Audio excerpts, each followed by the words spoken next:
welcome to Immunity, Resilience and Yoga Week 4. Today we're going to be looking at the endocrine system and the link that the endocrine system has with your immune system. And I'm also going to be looking at specific yoga poses that work with the endocrine system and what the benefits of those are. And we'll touch also today on the chakra system, which is an energy system of the body that isn't as popular in terms of being talked about at the moment. It's not the physical energy, it's the electrical energy currents of the body.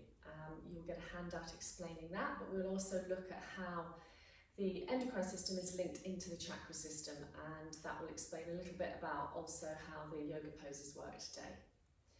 So you might need a bolster or a couple of cushions maybe. A blanket would be quite useful, but these things aren't necessary. We can just adapt with what we have. So without further ado, let's start by lying down on our backs.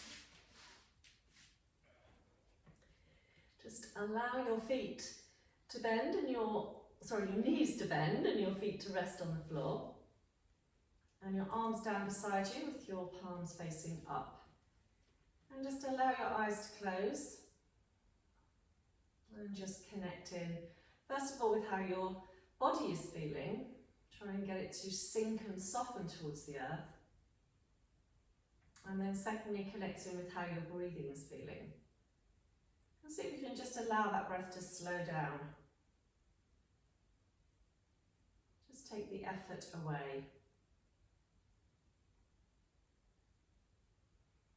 You've dedicated this next hour for yourself, so try and switch your mind into neutral or unplug it.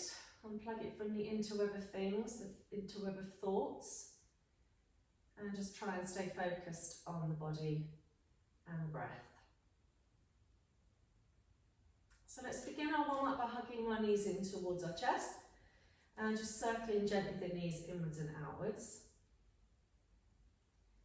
And then reversing that direction. So we're starting to open up into the ball and socket joints. Think about the movements that your legs make throughout the day and try and find positions where you can squat or sit cross-legged or certainly move your legs a little bit more than just forwards. Now take the knees wide with a hand on each knee, elbow out to the side, have a good frolic from one side to the other of your mat. Getting a little bit of extra blood down to the spine and noticing if there's any lumps or bumps there that feel a bit tight. Coming back to the centre and just stretching the right leg along the mat, but hugging the left knee in towards the chest. And depending on how your neck feels, you've got the option to bring that head up towards that left knee, keep the shoulders relaxed and breathe steadily. Release your head back down and then take that left leg up in the air, maybe rub behind the thigh. Warm up the hamstring a little bit. Hold above or below the knee, circle the ankle. Point and flex the foot, screw the toes up, spread them out, get everything moving. If there's a click in your ankle, just keep going a little bit, I can hear mine. I think that's gone now. With the foot flexed, just gently draw that left leg towards you, but draw your chin down as well. Relax your shoulders. Okay, let's release that, swap over to the other side. Right leg comes up, you're going to circle the ankle. Both directions, remember, and point and flex the foot, screw the toes up, spread them out, and then maybe warm the hamstring up. With a flexed foot, just as you exhale, squeeze that leg towards you. Shoulders relaxed, chin drop down towards the chest. And then let's pop both feet on the floor. Let's take a little twist, so the arm's going to come out to the side, the knees are going to floll up across to the left. So you just roll onto your edges of your feet and your head is turned to the right. Backs of the thumbs are touching the floor, shoulders are completely relaxed. And you should be feeling a stretch down the right side of the body, somewhere from the right shoulder down into the right hip, maybe down as far as that right leg. You might feel the left side of your neck if you've got your head turned to the right. You can have your head looking to the ceiling or to the left, whatever feels most interesting for your neck today. Take a couple of deep breaths here, just checking in with how that right side is. And then bring your knees and your head back to the centre, your feet are parallel. This time turn your knees to the left and let your head turn to the right. So it's often interesting at this point in the warm-up just to notice if one side of the body is a little tighter than the other. Trying to work out what you might have done in terms of lifting or carrying, or maybe play a sport that uses one side of the body more, like golf or tennis. So just soften that left shoulder, soften all the way down the side of the waist into that left leg, left lower back. And then very gently bring the head and the knees back to the centre. We'll cross the left ankle now over the right thigh. Make sure that's the ankle, not the foot. Option one is your left hand is on the inside of your left knee. You press that towards the end of your mat. Option two, pick up your right thigh with both hands and you squeeze that right thigh towards you. So other things to look out for in this hip stretch is the left foot's flexed but the right heel's dangling, or it may still be on the floor. Shoulders are relaxed, looking down towards that right knee. And as you exhale, just encouraging, notice my choice of words, encouraging that right leg towards you, which should give you a stretch in your left hip. If you want to go a little deeper, you can hold the front of the right knee. Or you could actually have your left hand on your left knee, pressing that away, and just your right hand on your right knee, drawing that towards you. It's up to you to gauge this in terms of how much you need to feel in that left hip. Remember, my golden rule in yoga is effortless effort. Soften the shoulders, ungrip your teeth, a couple more breaths here. And then we'll release that, swap sides. So the right ankle crosses over the left thigh. Option one, the right hand on the right knee, press that away. Option two, pick up the left thigh with both hands so that the left foot lifts. And you could, if you want to go a little deeper, hold the front of the left knee. Or you could release the right hand back onto the right knee, and you're doing a little bit of both. So again, judge where this needs to sit for the next few moments. Drop the chin, relax the shoulders, ungrit the teeth, and encourage that left thigh towards you and all that right knee away from you. Right foot flexed, breathe.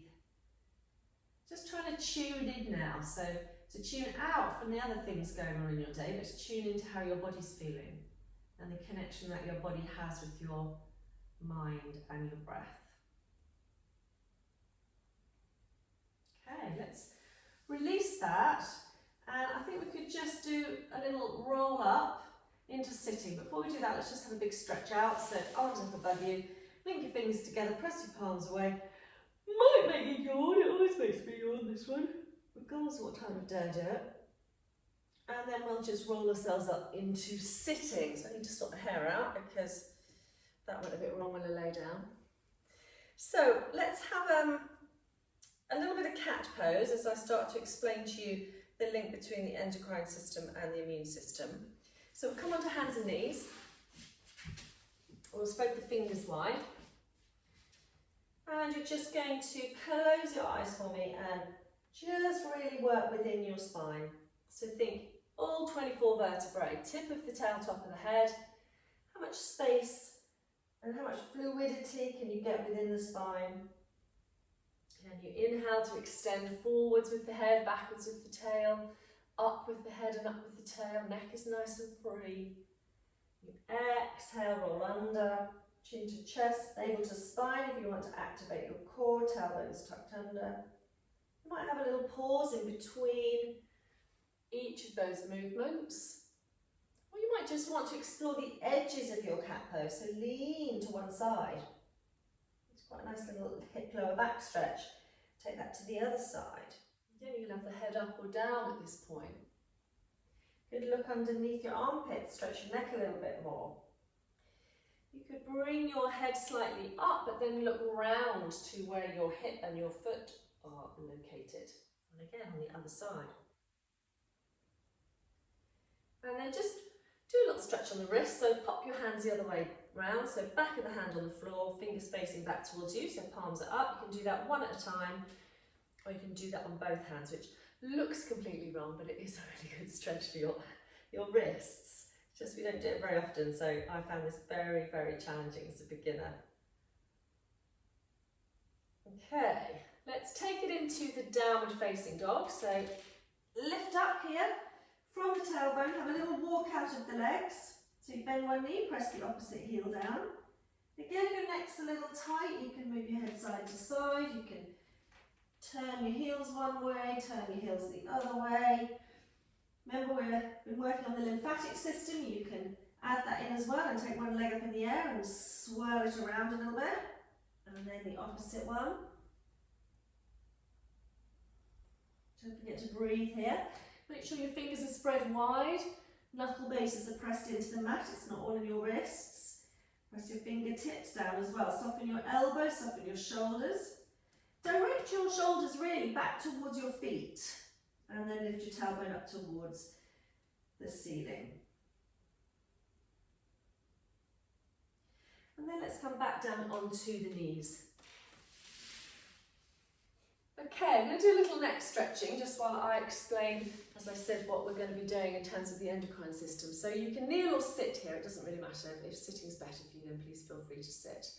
So I'd like to just drop your chin to your chest, roll your shoulders back, and then do semicircles. So you bring your head towards the left shoulder, you look over the left shoulder, come back down to the centre, chin to chest, shoulders back and down, sitting tall. You bring your chin over to the right shoulder, you try and glance over your right shoulder, and if you're kneeling, you're trying to find out where your toes are.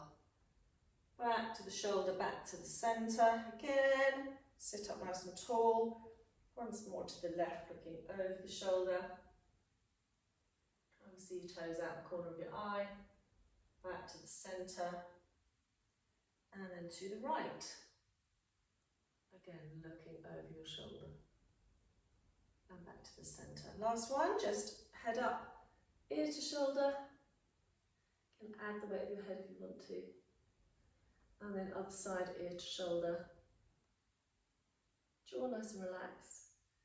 And then looking up. Okay.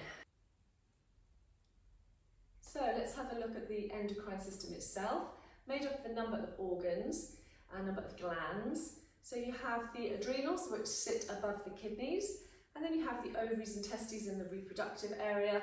Then you have the pancreas in the abdomen, you have the thymus gland, and yes, we've talked about that in terms of the lymphatic system, so it is linked as well. Then you have the thyroid in the throat, and then you have the parathyroid as well there, but then you have the pituitary gland and the pineal gland in the head itself. So all of these are responsible for making hormones within the body, but they're very much linked to the immune system. And your handout will explain that in a little bit more detail. But suffice it to say, if you are stressed and you are overworking your adrenals, so your cortisol and your adrenaline levels are high, that is going to have an impact on how your immune system functions. So it's really important that you lower your stress levels to keep your immune system functioning to the best of its ability. And we've all been under quite a lot of stress in the last year, month, 18 months or so. So sometimes that's going to affect our immunity, which is not a great thing coming into winter. So we're going to look at these different glands and look at the yoga poses that hopefully can stimulate them, open the energy flow and get everything moving. So we're going to start at the bottom with the adrenals. And one of the first things we could do actually is just come onto our fronts and bring the hands underneath the shoulders with the forehead on the floor and just do a gentle cobra pose. So we know cobra is good for opening the chest as well, strengthening the back muscles. So as you breathe in, just imagine you've got something in front of your nose, you're trying to push along your mat. And then as you breathe out, start to come up. So you should feel that into this lower back area. Remember the kidneys, the adrenals sit just above the kidneys. Keep the shoulders back and down. Doesn't matter if you want to come up a little bit higher. Doesn't matter if you want to stay a little bit lower. You can move your head side to side. Keep lengthening through your spine. You want to work a little bit of strength. Take your hands off for a moment or two, but keep a steady, steady breath. And then from there, push up onto your knees. Walk your hands back, tuck your toes underneath you, and come up into standing. So trousers up. T-shirt down. We're going to have a look at a standing forward bend again to stimulate and to get the energy flowing in the lower back and hopefully stimulate the adrenals. So the feet want to be hip distance apart. You're going to start by dropping the chin down towards the chest. The knees are slightly softened, the toes are spread. And you're going to start to roll yourself down. It doesn't matter how far you go. Think about folding yourself in half. Once you've got to the point where it's interesting for you, have a little shimmy here. Turn your head side to side, release your shoulders. And you may or may not find your hands come to the floor, it doesn't matter. But just feel that stretch all the way through the lower part of your back. Think of that connection in with the kidneys and the adrenals. And you could add a little twist in this, so you could start to walk your hands slightly round to the left. And you could hold the outside of your left leg with both hands. And then you could gently draw your head towards your left knee. Keep a steady breath, keep the shoulders relaxed. And you can come back to the centre for a moment. Again, have a little wriggle around. You could now walk slightly to the right. Take hold of the right leg somewhere with both hands and drop your head down towards your right knee. Again, relaxing your shoulders. Softening your jaw. Lovely deep breath out, back to the centre. So just watching if you've got low blood pressure or low blood sugar. You never want to come up very quickly from a forward bend. So tucking your tail underneath you, chin to chest, you're starting to uncurl really slowly.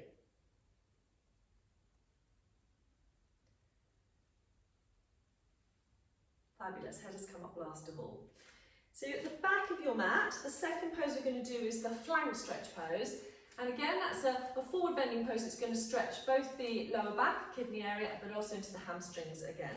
So if you want to step forward with your left foot, try and have your right heel slightly turned in. So if you're feeling a little bit wobbly at this stage, go a bit wider on your mat. Take your hands onto your hips, press your hips down, think about this lower back area and lift your spine out. You know, the kidneys get compressed from the lumbar spine when you're sitting a lot of the day, so everything's a bit squished in that area. So you're trying to open up and keep long. Imaginary belt around the middle, you're coming forward. This time your back is straight. You can bend that left knee if you need to, then finally let your arms and your head go. You might not reach the floor, doesn't matter. If it feels better, hold on to the leg, but if you prefer, just let your arms dangle. Again, you can adjust your feet. You should be feeling this in the left hamstring, but also probably in the right calf. And then from your lower back all the way down, all the way up, whichever way you look at it, to your head, back of your neck. Just allow yourself to breathe.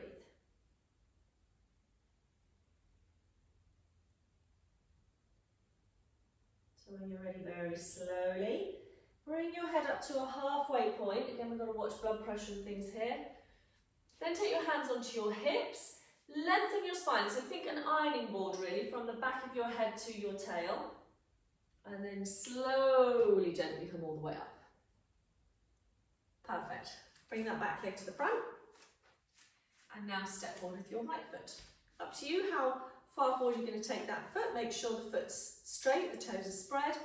You turned your back heel in slightly, but your hips are still facing forward, so you can always go a little bit wider on the mat. Think there's an imaginary belt around your middle, so you're not allowing yourself to sag in the middle here. You're drawing in and up, hands on the hips. Lengthen your spine to the top of your head, relax your shoulders. And this time we'll try it with the arms out to the side. So like the wings of an aeroplane, we're coming forward to a halfway point. Trying to get a nice straight back. Doesn't matter if the right knee's bent. And then we let the arms come down, we let the head go. Again, hands may not come to the floor, that's okay. You can hold on to your leg. You could put a couple of blocks underneath your hands if you had them to hand. Soften your shoulders. Chin towards the chest. Breathe. Feel that lovely stretch in your right hamstring and your left calf. All the way up the back of your legs to your lower back, and then all the way from your lower back, I'm going to say down your spine because you are in a downward movement. Back of the shoulders, back of the neck, top of the head. Couple more breaths here.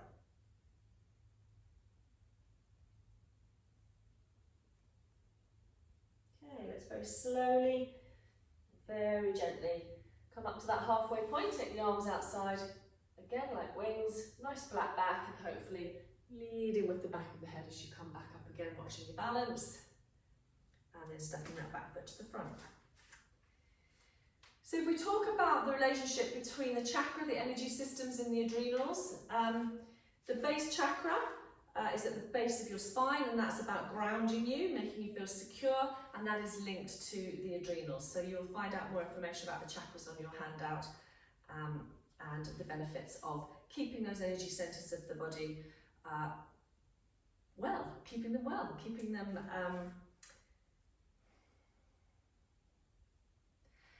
and so you'll hear a little bit more about the energy centers of the body and how to keep them functioning optimally. So we're going to come back down into sitting now, and we're going to do a little pose called the butterfly, and then we're going to do a little pose called the lizard. So with the butterfly pose, you've got the soles of your feet together. And with the soles of your feet together, you'll notice it's starting to open out into the pelvis. So we're moving up now to the reproductive glands in the endocrine system, so the ovaries and the testes. And again, you know, most of the day we've got our legs in front of us if we're sitting, or we've got our legs crossed, so we tend to close down all the energy here, and that's where we have problems maybe in the pelvic area. So we want to open the knees wide, we've got the soles of the feet together, we could have a little flow up from side to side. Or we could just adjust the feet slightly in, slightly out, open the feet like they are the centre pages of a book. If you wanted to, you could put sandbags, I've got them here behind me, sandbags on your thighs. You could just gently rest your elbows there. And you will notice that everybody's knees are at different heights. People that have done a lot of gymnastics or dance will have their knees very low to the floor, as will young kids, because they haven't sat in chairs for as many years as old people have. But just even sitting like this for a couple of minutes each day is going to open out the pelvis. You could do this lying down, so have some cushions behind you on the bed and have your knees wide. And if you wanted to turn it into a forward bend, you could come forward and work your head down towards your feet. If you've got children in the house, get them to do this. They'll put their heads straight on their feet and look at you like it's the easiest thing in the world. So I'm going to continue to sit upright and just allow the weight of my arms to open out here. Do a couple more breaths here. You can close your eyes if you want to. Or as I said, you could go forwards, or you could put a little bit more weight through your arms. So let's release this one. It's a good warm up for the next pose we're going to do. This is where you might want a cushion. See how you feel. I just like something underneath my knee. So I'm going to use one of these little brownies underneath my right knee, and then I'm going to bring my left foot forward. I'm just going to move slightly back on my mat so you can see me on the camera. So basically I'm starting to come into a lunge. So again, if you think about opening out the energy of this area, I want to stretch the quad and I want to stretch the psoas, which attaches the legs to the body. So I'm lunging forward. I want to make sure this left foot is straight, the knees directly above the ankle. And I'm just edging my way, dropping this right thigh a little bit further. And then I'm going to bring my hands on the inside of that left foot. And I'm going to walk my left foot a little bit across to the edge of my mat, bring my hands now to the centre. I'm going to turn my toes out about 45 degrees. So my left knee is going out in a trajectory, one of my favourite words, over my left big toe rather than turning in. I have to lift the arch of that left foot a little bit. And this pose, in case you're wondered what it was called, is called the lizard pose. So lizards are quite slow and quite not slow, they're quite low to the floor. So I'm trying to creep forward. Now, there's an overwhelming desire just to do that. Can you see? Just to drop your right elbow, drop your right hip. That's not quite as effective as working to drop your left elbow. Now, that might not happen today. You might not get that elbow up. You might want to put some blocks or a cushion underneath it. But if you get that left elbow down, that's great. Just watch your right heel doesn't turn out. I'm a habit of cheating there. You've got the option to take your right hand behind you. And that's quite intense and it's quite interesting on the hips. So we're going to spend a minute or so here. And we're just edging our way into this big stretch for the pelvis. Big, big stretch. If we squatted you know, we would have a much more open sense in our hips and in our lower backs, but we don't. We sit on chairs and then we wonder why our hips are a little bit tight. So resist the temptation to drop to that right elbow if you can. You can take your right arm out to the side, you can come onto your fingertips. It's all about getting the left one down, and if you drop your head, you'll notice that starts to help you go a little bit deeper. You might get quite hot. It's quite an intense pose, but it's a brilliant stretch for the hips, opening up the pelvic region. Come up very slowly, you might feel quite warm. Come back, sun's coming out. And so we're working up in terms of the chakras. We've gone to the second chakra, which is the sacral chakra, just below the navel, and that's the one that governs all of these reproductive organs. So we're coming forward with the right foot now. Think about the lunge movement, like you're lunging with a fencing sword, coming down. You don't want the weight on that kneecap, so you might have to adjust that slightly. Coming down nice and deep. Once you feel you've got the stretch here at the front of the pelvis, bring the hands to the floor, and then move your right foot to the edge of your mat. Walk your hands to the centre, turn your toes out, about 45 degrees. Think about your right knee going towards your right big toe, and then starting to walk your hands forward. Again, resist the temptation to drop to that left elbow. It's so tempting, isn't it? Try and relax your shoulders, ungrit your teeth. Think about, what do I need to do to get this right arm to soften, this right hip to open? You might not get it down, it might be more interesting on this side. You could turn your palm up. Maybe I'll just get my elbow touching. If I feel I've got the weight there, then I could try and take my left arm off, but it's too much, too much. I'm going to try and pace myself, and what I said, effortless effort. Just breathe. Soften the shoulders, ungrit the teeth. The thing is with these really deep poses is the longer we stay here, the more effective they become. We just have to breathe through it, learn to let go. Couple more breaths. So now I've got that right elbow down, it's not so bad.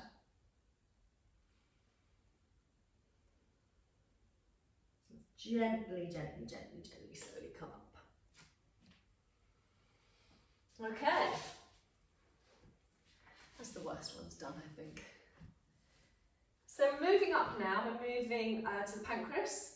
So the solar plexus in terms of the energy centers of the body, which is in your gut, and we know all about the solar plexus. So these chakras are vortexes of energy, so nerve plexuses, and we have so many nerve endings in our stomach, as we know.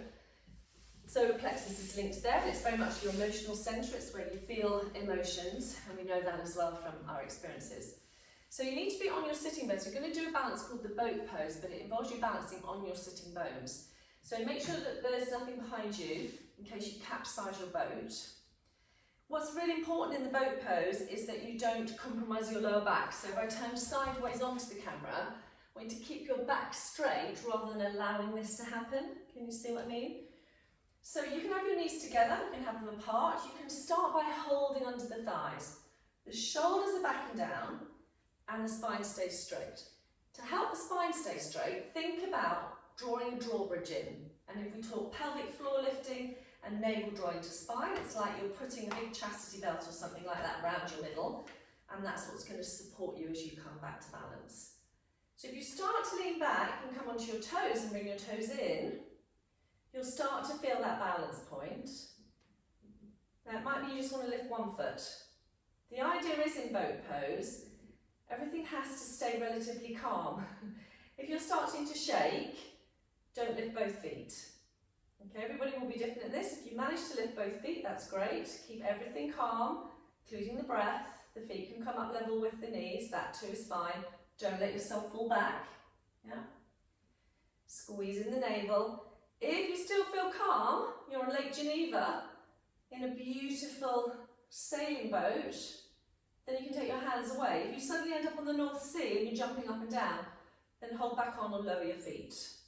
Okay, so maybe 5 or 6 breaths, pitching yourself at the right level, drawing in, all about strength in the middle of the body, and then slowly releasing it. You can stop the video and try that again, but don't try and push yourself so hard so you're literally doing all this and rolling about on the floor. Okay, I'm just saying that because that's what I used to do as a beginner, because everybody else in the class was doing it beautifully and I couldn't lift my feet off the floor. Okay, so we've moved up to the solar plexus. From now we're going to the thymus gland in the heart, in the chest. So we know that anything that's going to open the shoulders is going to help.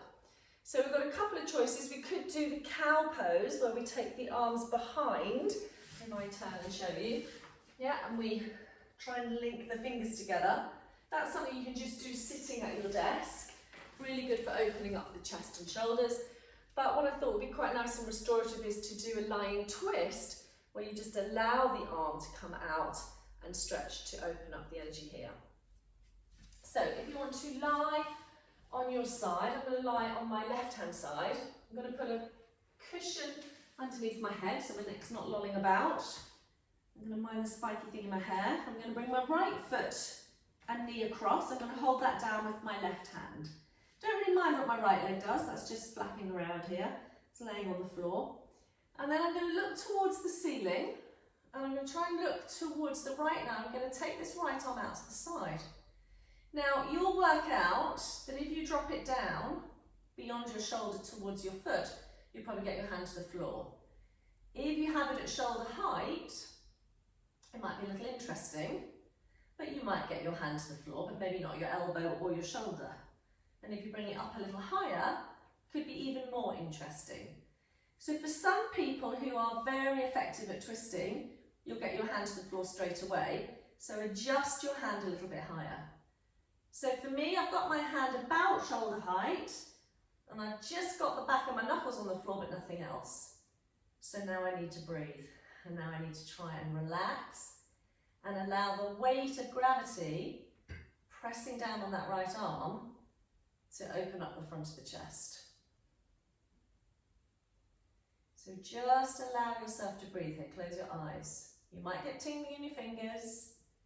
You probably feel that stretch all the way across the chest from your armpit, well really from your palm to your elbow to your armpit, from your armpit to the centre of your chest, but probably all the way down that right hand side now as well, into your right lower back and your hip. Let's do a few more breaths here.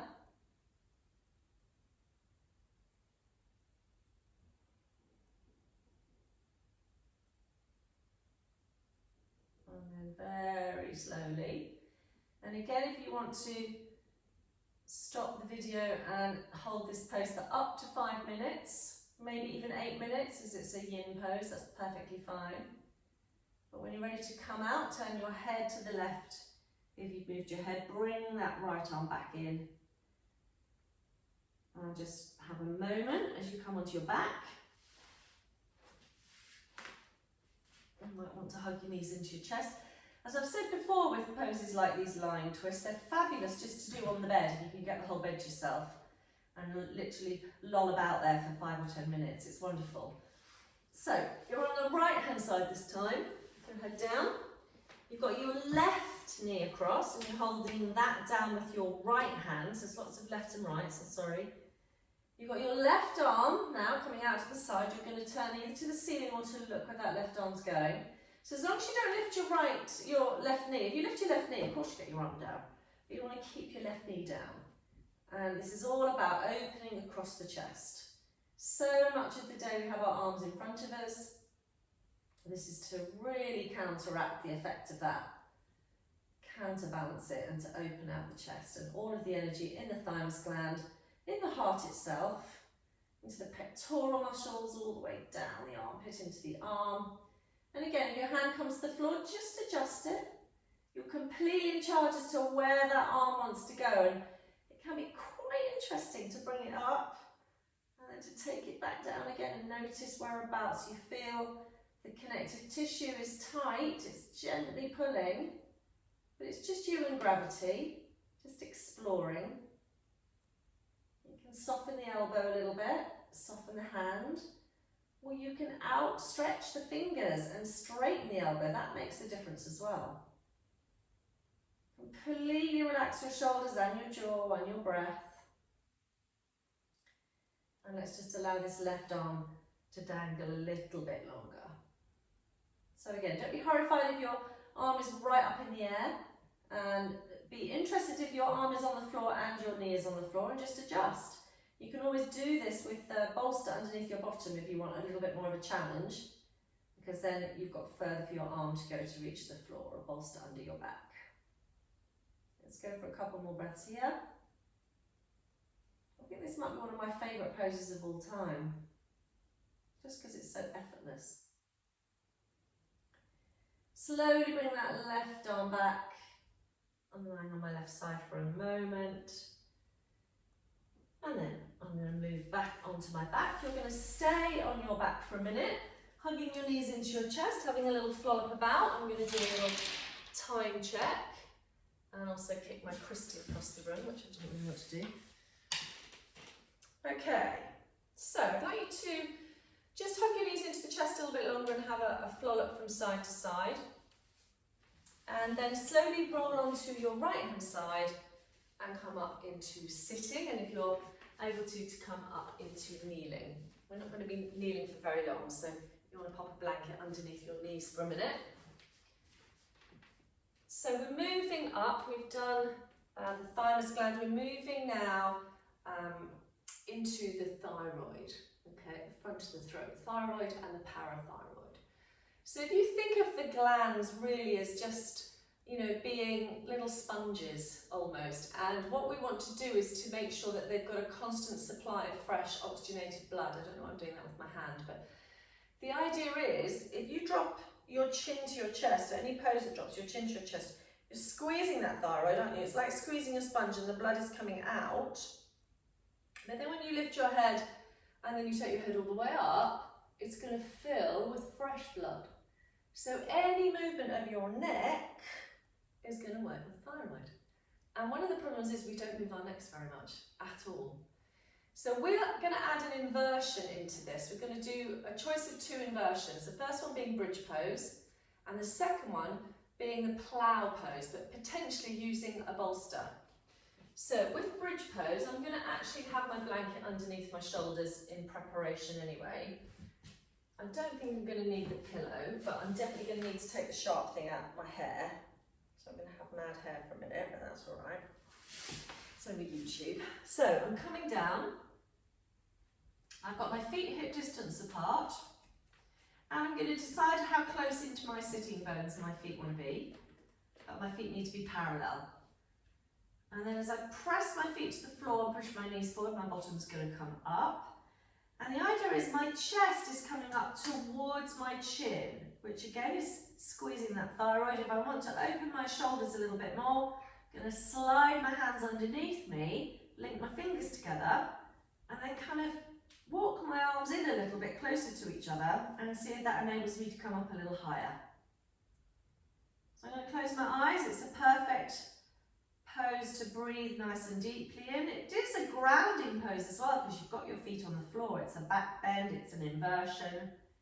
But in this instance, we're using this pose to stimulate the thyroid, sending lots of blood down into the neck as well and the head.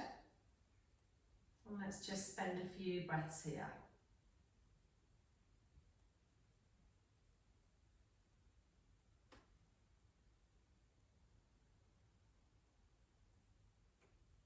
Okay. Nice, slow, relaxed breathing. Undo your hands if they were underneath you. And very slowly and very gently lower your bottom back down. You might want to hug your knees into your chest for a moment. So we're going to have a look at the plough pose. I'm going to demonstrate it in a number of ways, and then you might want to stop the video and decide which way you want to do. So if you have a wall nearby, or if you have a sofa, or if you have the bed nearby, you want to kind of work out roughly how long your legs are. And if you're able to roll kind of up and down a couple of times, so maybe just watch me first, up and down a couple of times, you can probably then catch your bottom in midair. And then if you've got your legs near enough the wall, which I haven't, but you know, you can see what I'm trying to do. You could walk your feet down the wall, or you could rest your feet here on the sofa or on the bed. As long as your arms come in and you're holding just below your hips, eventually your feet might come to the floor, but they might not. So for some people this feels quite claustrophobic and it's just not their thing. So if you don't want to do that, that's absolutely fine.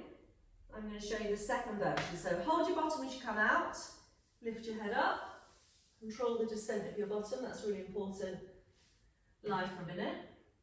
So the second one is you do a version of bridge involving the bolster or a pile of cushions, and then you sit on your bolster. You have to get it nice and level, which I don't think mine is very level.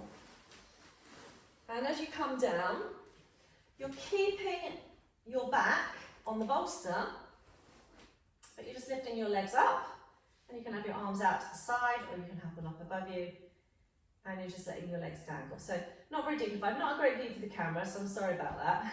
But I'd like you to decide which one you want to go into, okay? So I'm going to stay here for a moment or two, and then what I could do if I wanted to is I could wake myself up and take myself into the plough, and hold it here for a little bit. Make sure the neck feels long, the shoulders are relaxed. This is where you meet your abdominal muscles, so you've got to really be aware. You don't want to do this after a big meal. You want to be very careful you have a neck issue coming into the plough, which is where this modified version on the bolster is much safer if you have an issue with your neck. And you also want to watch it if you have high blood pressure as well. So I'm back on my bolster, just letting my legs dangle. I'm not trying to stretch my hamstrings, my knees are soft. And I'm just allowing my lower back to stretch, but again, my chest and my chin are coming closer towards each other. So as I drop my chin, I'm squeezing into the energy of the thyroid. So whichever position you're in, your descent is pretty important and you need to control it. You don't want to be coming down too quickly and hurting your back. So either way, you need to control the descent of your legs and your bottom and your feet to the floor. If you've got the bolster there, you're going to want to lift your bum up, slide your bolster out, and then bring yourself back onto the floor for a moment. So when you come out of plough, you can really feel the difference in your spine. It's a massive stretch. You know, it's basically like the forward bend we did at the beginning, but upside down. So we've added the thyroid into it. And to a certain degree, when you're doing that standing forward bend, you've got your chin in towards your chest, so you're stimulating the thyroid as well. So take a moment or two before you come up, and we're going to do 2 more. We're going to look at the pineal and the pituitary glands. So in terms of energy centre, the thyroid was the throat chakra. Okay, and that's all about your communication, how you communicate with people. The heart's all about love, and we kind of know that. So we're going to move on to the third eye centre, which is the seat of your intuition, your inner knowledge. And the best pose, or any pose that involves your forehead on the surface of the earth, is going to stimulate there. So you can do child's pose with your arms out in front, or you can do child's pose with your arms round behind. You may or may not get your bottom to the floor, but the most important thing is you have your forehead on the floor. So it might be that you're up a little bit higher. The other thing you could do is to do a puppy dog pose, so come a little bit further back with your bottom, so you're not trying to get your bottom back to your heels, but you've still got your forehead on the floor. Okay, so decide which one of these poses you would like to do. Forehead needs to come to the floor, eyes need to close. And then you're just going to allow yourself to breathe here.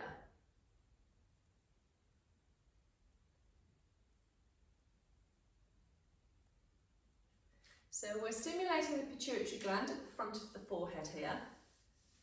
And this energy centre, this chakra, is all about your instinct, your intuition and your imagination. So just allow yourself to breathe. And notice, even with your eyes closed and your forehead on the floor, if there are any colours or patterns or shapes that you see behind your closed eyes. And allow yourself to focus on those.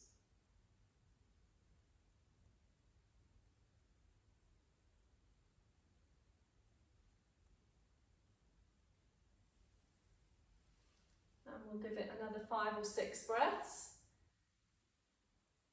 before we very slowly and very gently come up.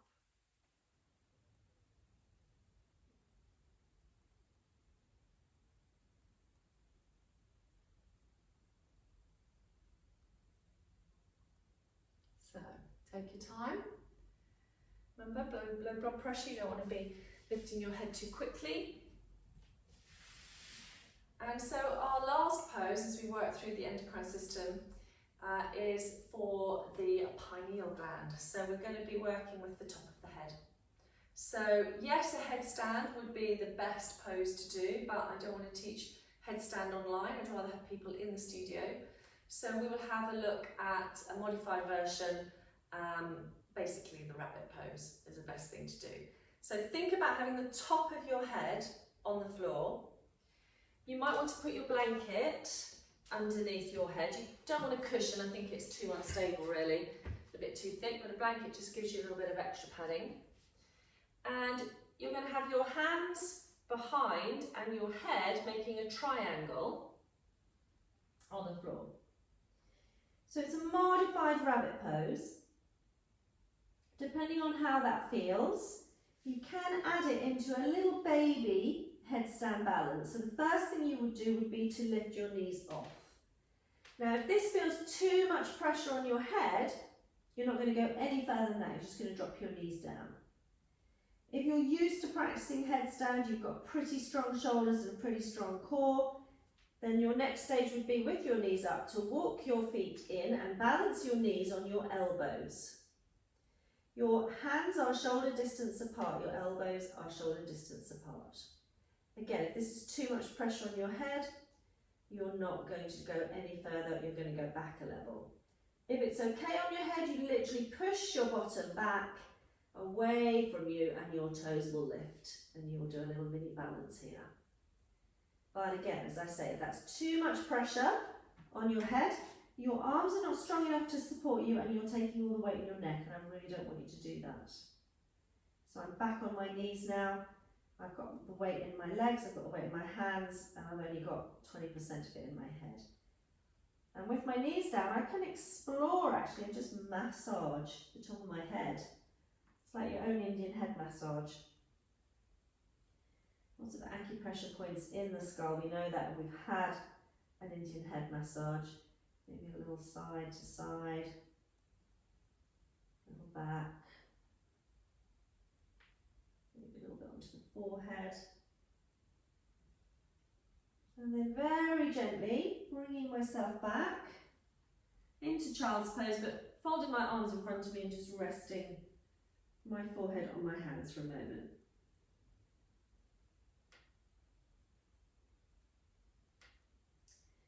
So I'd like to finish by lying down on your back where you started, with perhaps your knees bent and your feet on the floor, or with your legs out straight, whatever's going to work best for you. And we need to finish our session today with some deep restorative breathing. So as you're getting settled, I'll just explain to you a little bit more about the relationship that the endocrine system has with the immune system. So cytokines that are produced by activated immune cells can affect the hypothalamus, pituitary and adrenals, that's the HPA axis of the body, and affect the secretion of hormones. And in reverse, certain hormones can affect the production of cytokines. So as part of your immune response, cytokines regulate the body's response to disease and infection, as well as mediate normal cellular processes. So your immune system is highly receptive to endocrine signals, particularly your adrenals, and when they secrete cortisol and adrenaline. And if they do that, it is known to slow down your immune response.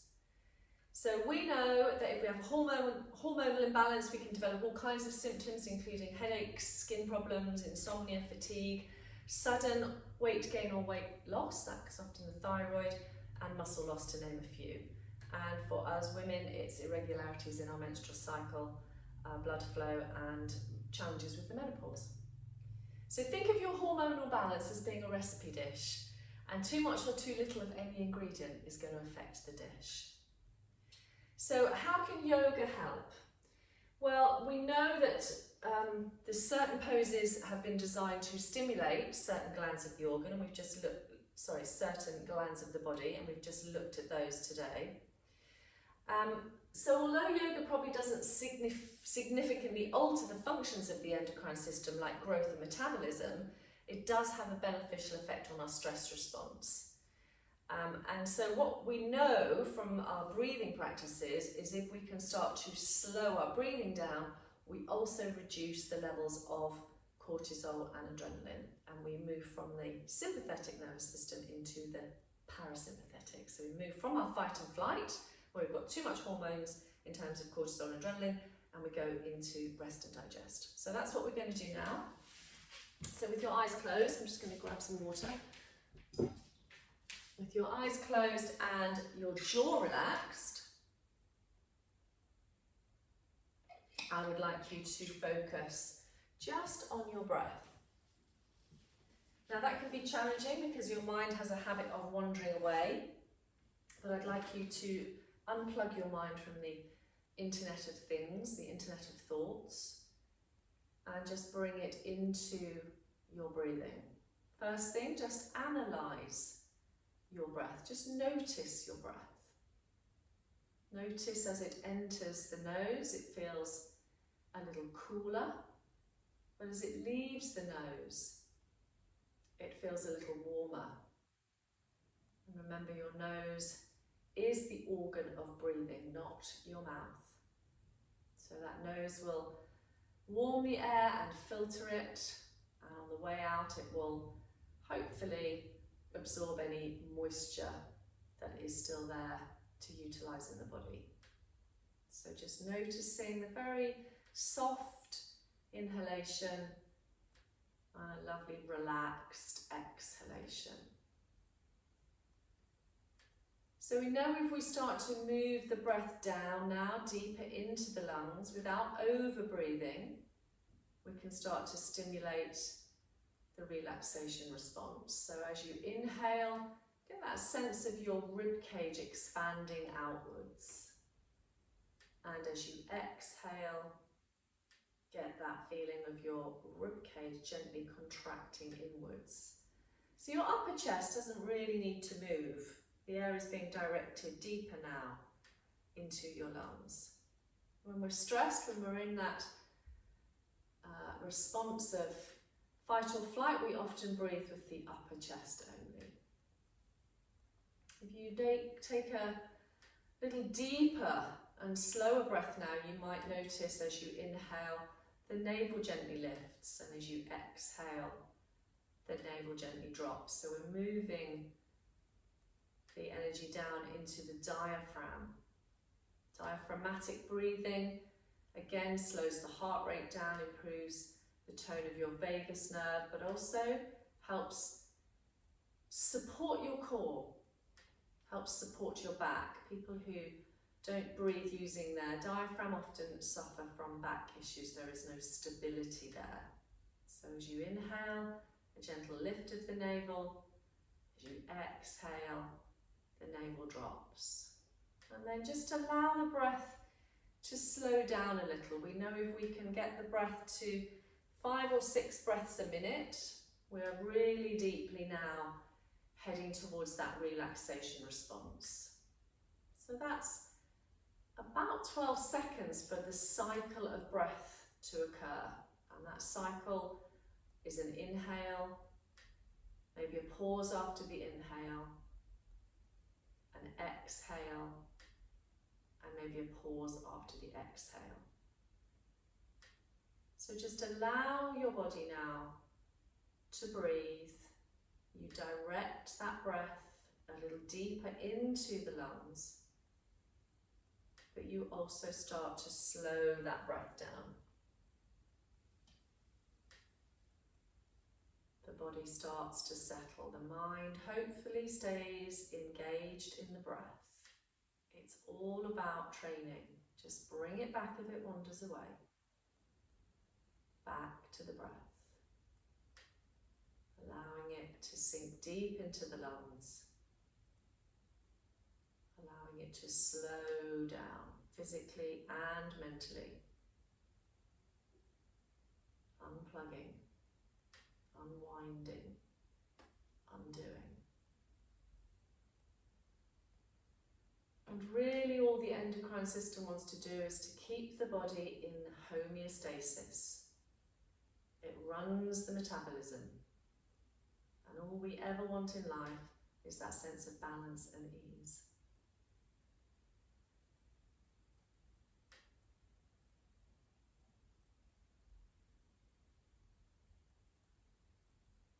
So when you are ready, very slowly, very gently, bring a little bit of movement back into the fingers, into the toes.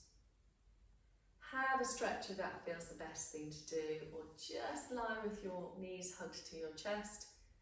If you want to stay here a little bit longer, that's absolutely fine.